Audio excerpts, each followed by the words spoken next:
நம்ம last week expect பண்ண மாதிரியே மார்க்கெட்டு கரெக்டாக இந்த 24,000 அந்த ரேஞ்சிலேருந்து ரிவர்ஸ் ஆகி அப்படியே கீழே வந்து 22,800 கிட்ட வந்திருக்கு.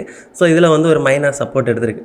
ஸோ இதை பற்றியும் ட்ரம்போட இந்த டேரிஃப் பிளேயை பற்றியும் ஒரு சின்ன ஓவர்வியூ பார்க்கலாம். ஸோ இன்றைக்கி வீடியோ போட வேணான்னு தான் நினச்சேன், பிகாஸ் என்னோடய பிறந்தநாள் அன்றைக்கி. பட் இருந்தாலும் இந்த மாதிரி இம்பார்ட்டண்ட் ஈவெண்ட்ஸ் வந்து கண்டிப்பாக சொல்லி ஆகணும்னு சொல்லிட்டு வீடியோ போட வந்திருக்கேன். ஸோ இதனாலே ஒரு சப்ஸ்கிரைப் அண்ட் லைக் பண்ணுங்கள் அண்ட் வீடியோக்குள்ளாடி போயிடலாம்.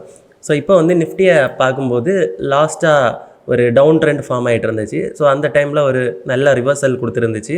அப்போ நம்ம என்ன எக்ஸ்பெக்ட் பண்ணியிருந்தோம், மார்க்கெட் வந்து இந்த பிளேஸை பிரேக் பண்ணால் தான் ரிவர்சல்னு சொல்ல முடியும், அது வரைக்கும் நம்ம சொல்ல முடியாது, நான் ஒரு சைட்வேஸ் மூமெண்ட்டில் தான் இருக்கேன் அப்படின்னு சொல்லிட்டு நான் சொல்லியிருந்தேன். ஸோ அதே மாதிரியே மார்க்கெட்டு இந்த பிளேஸை வந்து டேப் பண்ணிவிட்டு ஒரு ரிவர்சல், ஒரு செல்லிங் ப்ரெஷருங்கிறது இந்த இடத்துல பில்ட் ஆகி ரிவர்சல் கொடுத்துச்சு. அண்டு அதுக்கு அடுத்துமே ஒரு நல்ல ரெட் கேண்டில் கொடுத்துருக்கு. ஸோ இது ஒரு சைன் ஆஃப் பியரிஷ்னஸ் தான். அண்டு இந்த பிளேஸை பிரேக் பண்ணிச்சு அப்படின்னா கண்டிப்பாக ஒரு ஃபால் இருக்கும், இல்லை இதுக்கு உள்ளாடியே ட்ராவல் ஆகிறதுக்கு அதிகமான பாசிபிலிட்டிஸ் இருக்குது. பேங்க் நிஃப்டியை பொறுத்த வரைக்கும் போன வீக்கோட கேண்டில் பார்க்கும்போது ரொம்பவே ஸ்ட்ராங்காக மேலே க்ளோஸ் ஆகிருந்துச்சு. பட் அடுத்த கேண்டில் பாருங்கள், அந்த கேண்டிலுக்கு உள்ளாடியே ட்ராப் ஆகிருக்கு. ஸோ இது வந்து ஒரு ரேஞ்சுக்கு உள்ளாடி மாற்றுற மாதிரியே இருக்குது. பட் இருந்தாலும் பேங்க் சைடில் வந்து ஒரு நல்ல பாசிட்டிவ் அவுட்லுக் தான் இருக்குது. ஸோ எதுவாக இருந்தாலும் வெயிட் பண்ணி தான் பார்க்க வேண்டியது இருக்குது பேங்க் சைடில். பட் நிஃப்டியை பொறுத்த வரைக்கும் கொஞ்சம் சைட்வேஸ் மூமெண்ட் தான் என்னோடய கன்சர்னாக இருக்குது. எஃப்ஐஐ அண்ட் டிஐஐ ஆக்டிவிட்டீஸ் பார்க்கும்போது டிஐஐ பொதுவாக எப்போவுமே வாங்குற மாதிரி தான் வாங்கிட்டு வந்திருக்காங்க. ஆனால் லாஸ்ட்டு ட்ரேடிங் செக்ஷனில் அவங்களும் செல் பண்ணியிருக்காங்க அண்டு எஃப்ஐஐயும் செல் பண்ணியிருக்காங்க. ஸோ இதனால தான் மார்க்கெட் நல்லா ஃபால் கொடுத்துருந்துச்சு. ஸோ போன மந்த் நம்ம கம்பேர் பண்ணி பார்க்கும்போது போன மந்த் ஒரு 2,000 கோடி பை பண்ணியிருந்தாங்க. பட் இந்த மந்த் ஸ்டார்டிங் ஒரு 4 டேஸ்லேயே கிட்டத்தட்ட 13,000 கோடி வந்து செல் பண்ணியிருக்காங்க. ஸோ இது வந்து ஒரு நெகட்டிவான விஷயந்தான். ஸோ இதுக்கு என்ன காரணமாக நம்ம பார்க்கலான்னா, ட்ரம்போட ஒரு டேரிஃப் பிளே. ஸோ இது வந்து ஒரு வாழ்வா சாவா பிரச்சனை தான் அமெரிக்காவுக்கு கூட. ஏன்னா அதையும் காமிக்கிறேன் நான் உங்களுக்கு. குளோபல் மார்க்கெட்டோட சென்டிமெண்ட் நீங்கள் பார்த்தீங்கன்னா உங்களுக்கு நல்லாவே தெரியும். ஸோ குளோபல் மார்க்கெட் பார்க்கும்போது டவு ஜோன்ஸாக இருந்தாலும் சரி, S&P 500 இருந்தாலும் சரி, நாஸ்டாக்காக இருந்தாலும் சரி, எல்லாமே 5% மேலே ஃபால். அண்ட் யூரோப்பியன் மார்க்கெட்டை பாருங்கள், அவங்களும் 5% கிட்ட ஃபால். அண்ட் ஏஷியன் மார்க்கெட்டை பாருங்கள், கிட்டத்தட்ட 3 to 4% கிட்ட ஃபால் கொடுத்துருக்காங்க. ஸோ இது எல்லாத்துக்குமே என்ன காரணம்னா, ட்ரம்போட ரெசிப்ரோக்கல் டேக்ஸ் தான். ஒரு கண்ட்ரி 100% டேக்ஸ் போடுறாங்கன்னா அதில் பாதி 50% வந்து ட்ரம்ப் திரும்ப டேக்ஸ் போடுறாரு.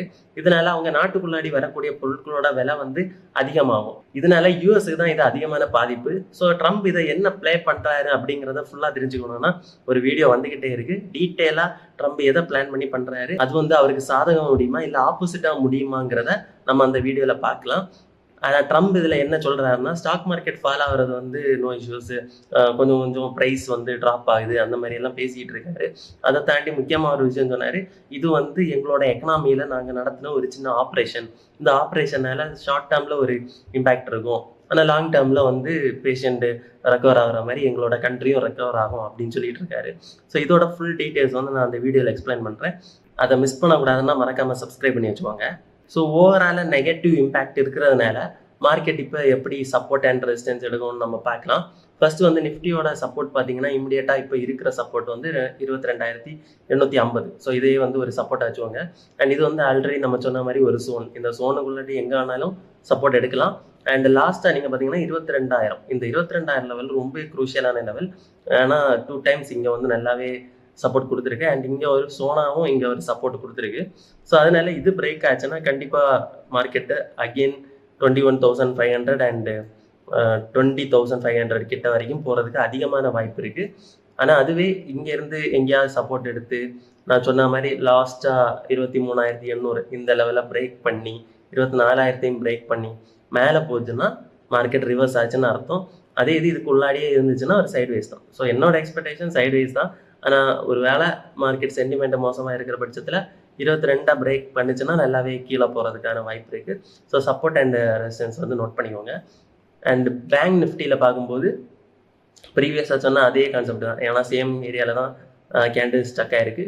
ஸோ ப்ரீவியஸாக சொன்ன மாதிரி இது ஒரு ரெசிஸ்டன்ஸ் லெவல் 53,000 54,500.